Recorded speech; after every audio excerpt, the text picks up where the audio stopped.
मोदी साहब आज हिंदुस्तान के कोने कोने पर चिनकारी उड़ चुकी है। हमारे साथ बेनियमियां हुई हैं, उनको हल करने के लिए बैठे, अपना परिवार छोड़कर इधर बैठे हैं। अनुशासन में मांग कर रहे हैं। मोदी साहब जो के पता है कि छोड़ने वाले नहीं है। हम लोग इधर सबका सैनिक हैं। फिर सरकार को मानना पड़ेगा। संदेश नहीं आया कि भाई हम आपके साथ हैं। अपील करते हैं सरकार से, अब की होली हमारे साथ मना लो। देर किसी बात की, करो फैसला। दोस्तों नमस्कार, मेरा नाम है आदर्श और फिर से आपका स्वागत करता हूं सजग भारत में।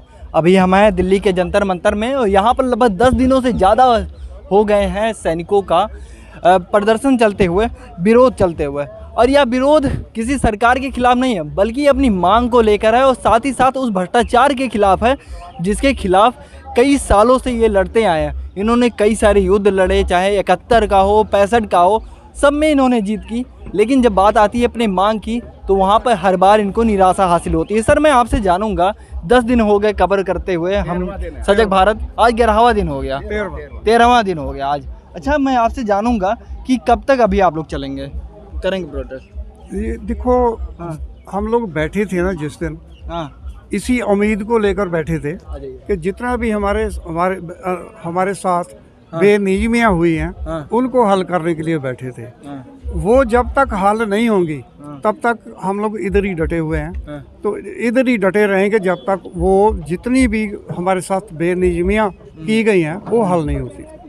अच्छा, इतना दिन हो गया आप लोगों को अपनी मांग करते हुए, और पूर्व सैनिकों के नाम पे इतनी बात कही जाती है, वोट मांगे जाते हैं, प्रधानमंत्री जी होली दिवाली में आप लोगों के साथ ही रहते हैं, फिर भी क्यों नहीं सुन रहे हैं?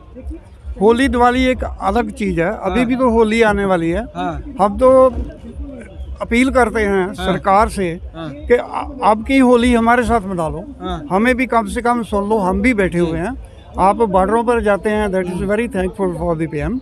तो हम लोग भी तो अपनी एक मांगे लेकर, जो हमारे साथ मतलब इतना कुछ किया गया है, उसी को लेकर बैठे हुए हैं। हम लोग भी अपना परिवार छोड़कर इधर बैठे हुए हैं सरकार के द्वार के ऊपर। इतनी दूर से, केरला से आकर, पंजाब से, बंगाल से, उड़ीसा से, हर स्टेट से आकर बैठे हुए हैं। सरकार को, जो हम लोग इधर सबका सैनिक है, देश की रक्षा करने के बाद में आप ही ने हमें रिटायर किया गया। हमारा कम से कम हमारी बातें तो हम जरूर सुननी चाहिए सरकार। अच्छा, उसी आपको भी लगता है कि जिस हिसाब से ऑफिसर्स का पैसा बढ़ा है उसी हिसाब से सैनिकों का भी पैसा बढ़े? कब तक हो पाएगा ऐसा? नहीं, ये तो सरकार को ही पता है कब तक हो पाएगा। इसके बारे में हम तो क्या कहें। इतने दिनों से आप लोग मांग करते हुए बैठे हुए हैं। मांग कर रहे हैं और हम अपनी जायज़ मांग कर रहे हैं, अनुशासन में मांग कर रहे हैं। ना हम सरकार के खिलाफ हैं, ना देश के खिलाफ हैं। हम अनुशासित सिपाही हैं देश के, अनुशासित ही रहेंगे। सरकार नहीं मानेगी तब तक हम अपनी आवाज़ को बुलंद करते रहेंगे। अब 67 साल हो गए, अब कितना जीना है किसको क्या पता है। परंतु सरकार से हम माननीय मोदी जी से यही विनम्र निवेदन कर रहे हैं, अधिकारी ही इस देश को नहीं चला रहे हैं। ठीक है, अगर वो चला रहे हैं तो देश के, हम भी इस देश के ही नागरिक हैं, हमारा भी उतना ही अधिकार है या हक है। और हमारी भी आपसे यही विनती है कि उनकी सुनिए तो आप हमारी भी सुनिए ना। आपने खुद फरीदाबाद में कहा था कि OROP जो मेरे सिपाही हैं, जो कंधे पे बंदूक रख के बॉर्डर पर देश की सेवा करते हैं, ये उनके लिए है। और असलियत में ये है हमारे लिए। सन 73 तक हमारी 70% थी, ऑफिसर की 30% थी। सन 73 में ऑफिसर की 50% कर दी, हमारी 70 से 30% लिया है। अब उसमें भी ये लगा दिया कि आप इतनी सर्विस करके जाओगे तो आपको इतना मिलेगा। हमारे में ग्रुप बना दिए, अधिकारियों में कोई ग्रुप नहीं है। जो एक बार अधिकारी भर्ती हो गया वो उसका कोई ग्रुप नहीं है, उसको सबको एक समान है। और हमको तो विभाग उसमें बांट दिया, ग्रुपों में बांट दिया। तो हमारी तो सरकार से देखो, अब पहले हम कम पढ़े लिखे थे, अभी हमारे भी बच्चे खूब पढ़ लिख के जा रहे हैं। +2 में एक अधिकारी भी जा सकता है। +2 में ही वो, अगर वो अधिकारी नहीं बना तो वो बेचारा अग्निवीर बन के आएगा। तो हमारा सरकार का यही है। और हमने देश सेवा की है, तो इसमें कोई हमने एहसान नहीं किया है। सरकार ने हमें जो जिम्मेवारी दी हमने निभाई।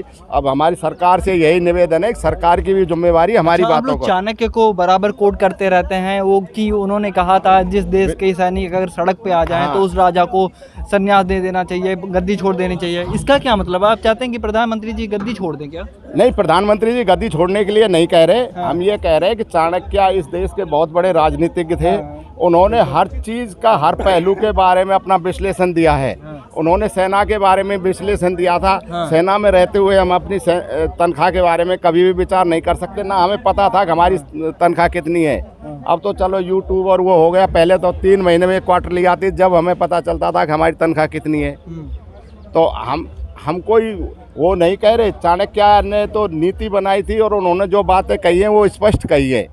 हम मोदी जी का त्यागपत्र कौन होते मांगने वाले, देश की जनता ने उनको चुना है। अच्छा, आप लोगों के नाम पे इतने वोट मांगे जाते हैं, फिर भी ये पॉलिटिशियन से नेता जो है आप लोगों की बात क्यों नहीं करते हैं? बस बात ही करते हैं, मतलब असलियत में बात क्यों नहीं करते हैं?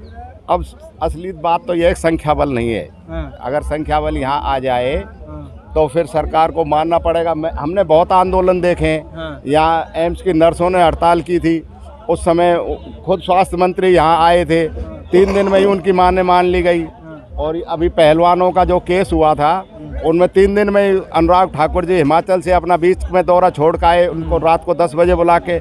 हमारे रक्षा मंत्री जी ने भी, ना रक्षा राज्य मंत्री ने, किसी ने भी आज तक सैनिकों से ये नहीं कहा कि भाई आप आइए, आप ठीक है वो सक्षम हैं, अब प्रधानमंत्री जी तक हमारी आवाज़ तो पहुंचा सकते हैं वो, पर नहीं, किसी की तरफ से कोई ये ऐसा संदेश नहीं आया कि भाई हम आपके साथ हैं या आप हमें आप हमारी बात, अपनी बात बताइए, हम आगे सरकार के पास पहुंचाएंगे। तो हमारा तो यही है कि भाई नहीं मानेगी सरकार, जब तक हम भी डटे हुए हैं, अनुशासन में रहेंगे, ना कोई गलत काम करेंगे। बस हमारा तो यही है कि जिस दिन सरकार हमारी मांगों को मान लेगी तो हम अपने घर चले जाएंगे। हम भी जमींदार आदमी है, खेतीबाड़ी का समय, अपना जाके खेतीबाड़ी संभालेंगे। अच्छा, कई इसमें सैनिक आए हैं जो सीनियर सिटीजन्स हैं, कई हैं जो डिसेबल हैं, तो उन लोगों को भी यहाँ आना पड़ रहा है इतनी सारी तकलीफ़ों के बाद, उनकी भी नहीं सुनी जा रही है। आपको क्या लग रहा है, क्या हो रहा है ये? नहीं, ये तो सुन ही नहीं रहे ना, डिसेबल है बेचारे, वो भी तो हमारे ही भाई हैं, विधवाएं हैं, वो भी हमारे सैनिकों की विधवाएं हैं। अब कष्ट है तभी तो कोई आ रहा है, नहीं अभी तो काम का समय है।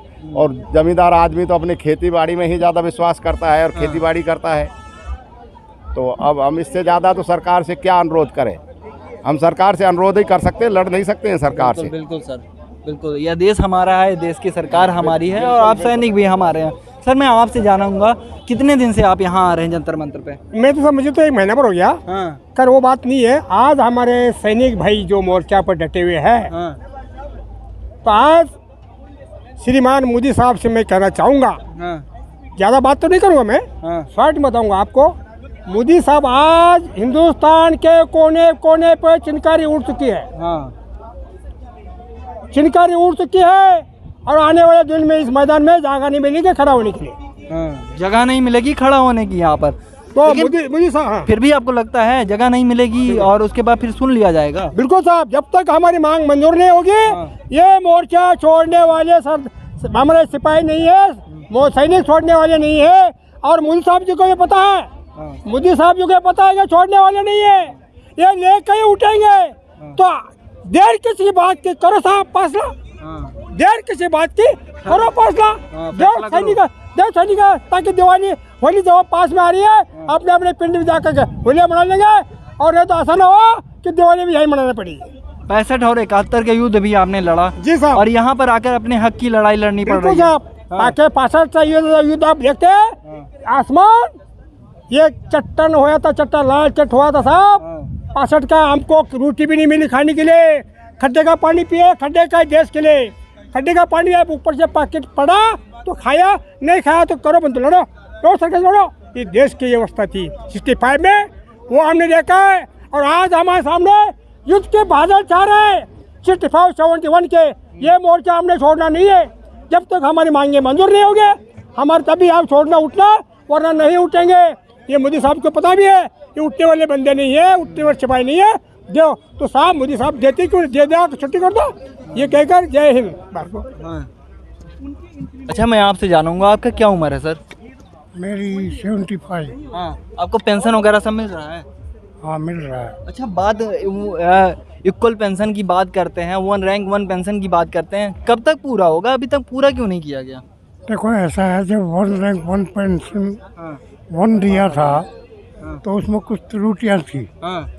तो गवर्नमेंट ने एक ऑफिसर डिटेल किया था, रिटायर्ड था, और उसने सारा जवानों के फेर में लिखा, लेकिन अभी तक उस रिपोर्ट का कुछ पता नहीं, वो सरकार ने दबा दी है। हाँ, वो क्यों दबाई है? क्योंकि सारा पैसा ऑफिसर ले गए। 2006 के अंदर हमारे को दिया इन्होंने 1.75 का फैक्टर और अपना ले गए 2.25 का। और ORP1 के अंदर हमारे को दिया 2.57 और आप ले गए 2.81। हाँ, तो उनकी तो तनख्वाह 2006 में भी बढ़ गई और 2000 अभी 2014 में भी बढ़ गई है और अभी ORP2 के अंदर भी बढ़ गई। हम चाहते हैं कि जिस रेशो से ऑफिसर का पैसा बढ़ रहा है उसी रेशो से हमारा बढ़ जाए। तो इसी के साथ हमने बात की पूर्व सैनिकों से।